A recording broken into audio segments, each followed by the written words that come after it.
Yeah, I'm going to use the mic just because it makes me feel like Joe Rogan. Awesome. 30 Days of Fury continues, and I'm here with the most furious man in Edinburgh.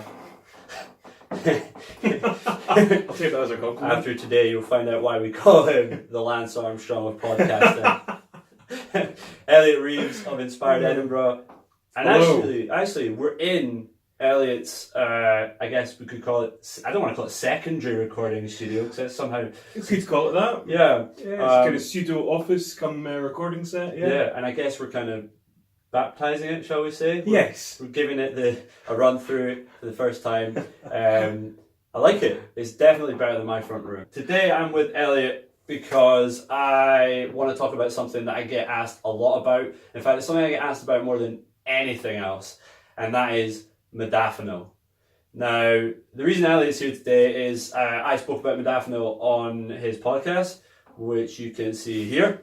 You know, I was sick and tired of waking up and it being a bit of a dice roll as to whether I would feel like I was going to be the best me I could be. And I wanted some kind of guarantee. And obviously you can't ever have a 100% guarantee, but I think for me, I was always interested in experimenting with supplements across the board. I followed guys like Tim Ferriss who see their bodies as like an experiment, and see themselves as a living experiment, and I see myself as that too. So when I heard about Modafinil, I thought I'll try it. I didn't necessarily expect anything of it, but I thought the only way to figure out if it's going to be right for me is to try it. Also, Elliot's probably someone, out of all the people I know that have ever taken Modafinil, probably the most knowledgeable, I would say, about nootropics in general. So I wanted to talk to you about it. I get a huge amount of messages asking me about Modafinil, and they're all from people who clearly want to take it.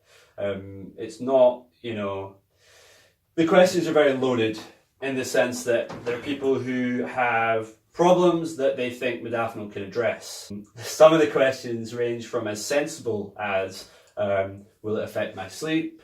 Will it affect my health? To someone who asked me if it would make him go bald. So we're dealing with a lot of wide scale of questions here. Let's just take off the table. I don't think it will make you go bald, but I don't know for sure. We will preface this, actually, that's a good point. We'll preface this with the fact that neither of us are doctors, neither of us are scientists. Yet. And neither of us have been involved in any kind of clinical trials that can kind of outwardly confirm in a scientific environment that this is true. This is purely bro science. This is purely based on our personal experience. Anyway, Elliot, I want you to talk about why you started taking Modafinil, how you came across Modafinil, and your experience with it. Excellent. I will start. First off, I would like to say thank you so much for having me on your series. Always a pleasure. It's an honour and a privilege to be here today. Yeah. And it's great to be speaking with you. Modafinil, I mean, I've had Modafinil experiences, and I have dabbled in kind of nootropics more broadly. My experience of Modafinil, the first time I think I ever heard of it was actually Joe Rogan. It would be the Joe Rogan experience with either and both of Tim Ferriss and Dave Asprey, who I subsequently then heard on London Real. I've had the privilege of meeting Dave Asprey, and just kind of a curiosity and kind of exploring the possibility of enhanced cognition is something that interested me, and that's really how I first I think kind of got interested in it, and that was, I decided to try it on the back of that. Fantastic. And so, in terms of your first experience with actually taking it, did you have a clear, definitive thing that you wanted to get from taking it? Not when I first took it. It was purely out of curiosity to see what the effects were. Obviously, I'd heard like Dave and Tim speaking about it, and there was a lot of what I would consider to be almost folklore, but suggesting that it was some sort of miracle pill a la NZT 48 or whatever it's called from the film Limitless. Yeah, I was just saying Limitless pill. Limitless pill. Yeah, no, I'm more of a substance name kind of guy. You are. And yeah, so I mean, it was really just, what's this going to do? And yeah. What did it do? Do you know what? I took so they're 200 milligram pills, and that's one pill in you can buy 100 milligram or 200 milligram. I took a half pill, and it took a long time for me to actually notice any effect. I feel as though it's got a really slow kind of onset. It's some things you'll take. You have like a cup of coffee, right? It's assimilated immediately into your bloodstream, and you can feel the effects almost right away. Whereas with modafinil, it for me it was like a kind of slow build up, and even at its kind of peak level, I'm not sure that I was like that fully aware that I was there. And it really just it's not, you don't get a buzz, you don't get anything that you would get associated with having a really strong coffee. It's more just your brain feels like super alive and fully charged, and like you have the capacity to kind of use more of your brain than you ordinarily do, I reckon, and just to be incredibly focused on tasks. Yeah. So if you're doing something that would generally feel as though it's kind of mundane or a bit of a pain, modafinil will kind of help you get through it. If you were wanting to clean your house, for example, and you took modafinil, I think you would just like have the cleanest house ever. Yeah, no, I agree. I agree in the sense that it definitely gives you to get up and go to do things that you might otherwise put off. I would say, and I think this is the main reason why I wanted to talk to you, and also the main reason why you shouldn't listen to any of this, is because I would say my personal experience is I feel it very quickly. So I could take half a pill and I could feel it easily within 15 minutes. Really? Yes. And then I would also say that it does give me a buzz. And I've often been quoted as saying it's like a very strong coffee, but without the kind of crash. Or jitteriness. Without the jitteriness, yeah. So it's kind of like a cleaner burn, so to speak. Yes. Clearly, if you take it, you might have a completely different experience from us. So that's really important to understand. I would say, though, absolutely echoing what you said there in terms of focus and concentration, and also the ability to perform tasks that otherwise would have seemed incredibly mundane. I'm the kind of guy that shies away from doing anything that is remotely boring, as I'm sure you can tell.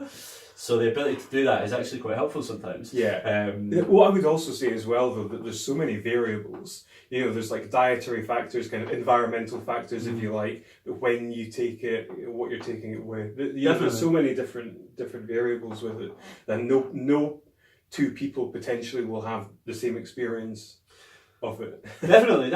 I think in the same way, like I think coffee is a brilliant kind of thing to compare it to, because obviously some people love coffee and some people don't touch it. Some people are incredibly caffeine sensitive and some people aren't. Like my mother, for example, can drink coffee before she goes to bed, and she thinks it helps her sleep.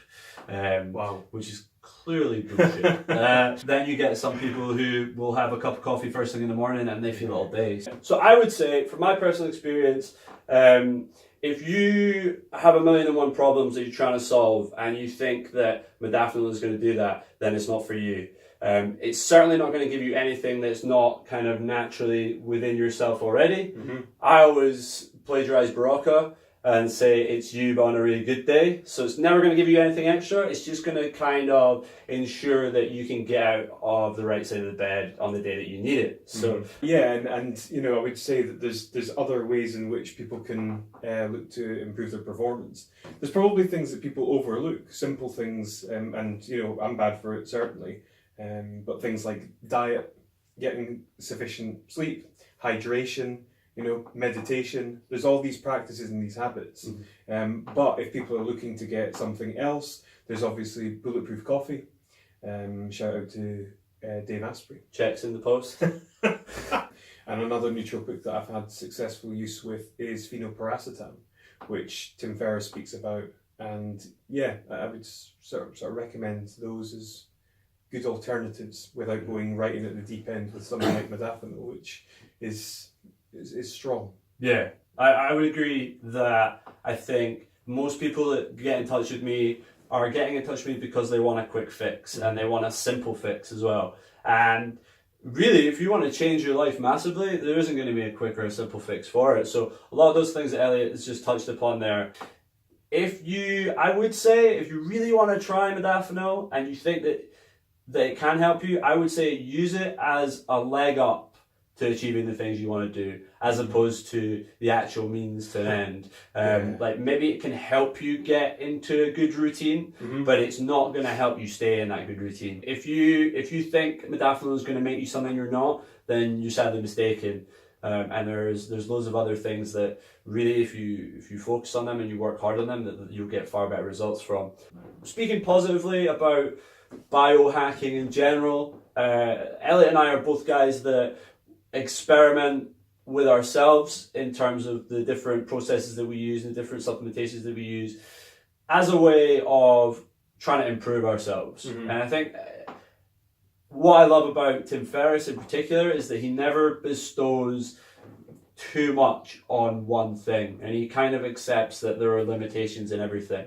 And I would say exactly the same thing. I mean, even if I've got bad pain for a long time, I'm worried about taking ibuprofen too much because the effectiveness is going to wear off. Is there anything else that you would want to say about modafinil that your experience with modafinil that people might, benefit from hearing?